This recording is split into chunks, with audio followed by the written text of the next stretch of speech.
रतनपुर गांव में माँ दुर्गा का एक बहुत ही प्राचीन मंदिर था, जहां पर गांव के सभी लोग पूजा करने के लिए आते थे। पर कुछ समय से गांव के अमीर सेठों ने मंदिर पर कब्जा कर लिया था। वे अब गांव के गरीब परिवारों को मंदिर में पूजा के लिए आने से मना कर रहे थे। सेठ जी गांव के गरीब परिवार माँ दुर्गा के मंदिर में दर्शनों की इच्छा चाहते हैं, परंतु ये समझ नहीं आ रहा कि उन्हें दर्शन करने के लिए किस समय बुलाया जाए, क्योंकि प्रातः काल के समय तो आप जैसे बड़े और अमीर घरों के लोग ही पूजा के लिए आते हैं। अगर मैं उन गरीब परिवारों को आप सबके साथ पूजा के लिए मंदिर में आने की इजाजत देता हूँ तो आपको ये बात अच्छी नहीं लगेगी। मैं तो मंदिर का सेवक हूँ, आप मुझे जो आज्ञा देंगे मैं वही करूँगा। एक काम करते हैं, इस इतवार को एक बैठक रख लेते हैं, फिर जो भी निष्कर्ष निकलेगा उसके आधार पर गरीब परिवारों को मंदिर के दर्शन होंगे। गांव के सभी बड़े बड़े अमीर सेठ मिलकर एक बैठक रखते हैं। काफी देर की बातचीत के बाद वो एक निष्कर्ष पर पहुंचते हैं। तो ये बात ठीक रही, हम सब इस बात से सहमत हैं कि माँ दुर्गा का बंटवारा कर देते हैं, यही ठीक रहेगा। दुर्गा माँ का बंटवारा? ये आप क्या कह रहे हो सेठ जी? माँ दुर्गा हमारी माँ है, हम उनका बंटवारा कैसे कर सकते हैं? ओए, अपनी औकात में रह। जब यहाँ हम बड़े सेठ फैसला ले रहे हैं तो बीच में क्यों बोल रहा है, हैं? तेरी हैसियत नहीं है हम सेठों के आगे बोलने की। सेठ जी, अब ये बंटवारा किस तरह से करना है ये भी हम इन्हें बता देते हैं। देखो, माँ दुर्गा के मंदिर के अंदर अब गांव के सभी गरीब परिवारों का प्रवेश निषेध है। मंदिर के भीतर हम अमीर सेठ पूजा करेंगे और सभी गरीब परिवार केवल मंदिर के बाहर खड़े होकर ही माँ दुर्गा की मूर्ति के दर्शन कर सकते हैं। बस, अब हो गया बंटवारा। पर सेठ जी, ये तो अन्याय है। भगवान के लिए सभी भक्त एक समान है, माँ दुर्गा के लिए तो हम सभी भक्त एक हैं। फिर आप ये अमीर गरीब का भेदभाव क्यों कर रहे हो? आपको पता है कुछ दिनों में नवरात्रि आने वाले हैं, सबको माँ दुर्गा की पूजा आरती करनी है। अगर हम मंदिर के भीतर नहीं जाएंगे तो माँ दुर्गा की मूर्ति के दर्शन कैसे करेंगे? फैसला हो चुका है, अब नहीं बदलेगा। चलो भाई चलो, सब अपने अपने कामों पर चलो। इन बेकार की बातों को सुनने का हमारे पास समय नहीं है। सभी सेठ वहां से चले जाते हैं। कोई भी गरीब गांव वालों की बातों को नहीं सुनता। नवरात्रि पर्व प्रारंभ हो जाता है।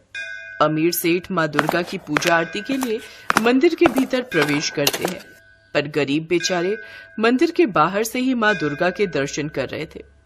सबकी आंखों में आंसू थे। पंडित जी, ध्यान रखना, कोई भी गरीब मंदिर के भीतर प्रवेश ना करे।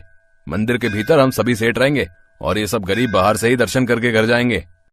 माँ दुर्गा, ये कैसा भेदभाव है? इन अमीर सेठों ने तो आपका बंटवारा कर दिया है। कुछ करो माँ, हमें इस दुविधा से बाहर निकालो। हमें आपके दर्शन करने हैं। आपका ये प्राचीन मंदिर हमारे पूर्वजों के जमाने से प्रचलित है। हम आपके इस मंदिर में कई वर्षों से आ रहे हैं, पर अब आपके मंदिर में हमारा प्रवेश निषेध कर दिया गया है। माँ, ऐसा अन्याय मत होने दो। अपने बच्चों की पुकार सुनो, हमसे ये बंटवारा सहन नहीं हो रहा। सब गरीब माँ दुर्गा से प्रार्थना करते हैं।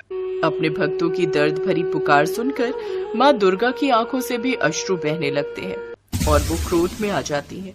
पूरे गांव में आंधी तूफान आ जाता है। मंदिर के घंटे बजने लगते हैं, मानो कोई भयानक तूफान आने वाला हो। सभी अमीर सेठ घबराकर मंदिर के बाहर आ जाते हैं, पर गरीब परिवारों को कुछ भी नहीं हुआ। वे सब सही सलामत खड़े थे।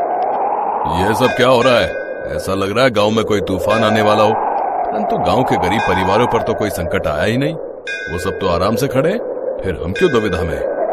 तभी माँ दुर्गा की आवाज गूंजने लगती है, क्योंकि तुम सबने मेरी पूजा का अपमान किया है, मेरा बंटवारा किया है, अमीर गरीब में भेदभाव किया है।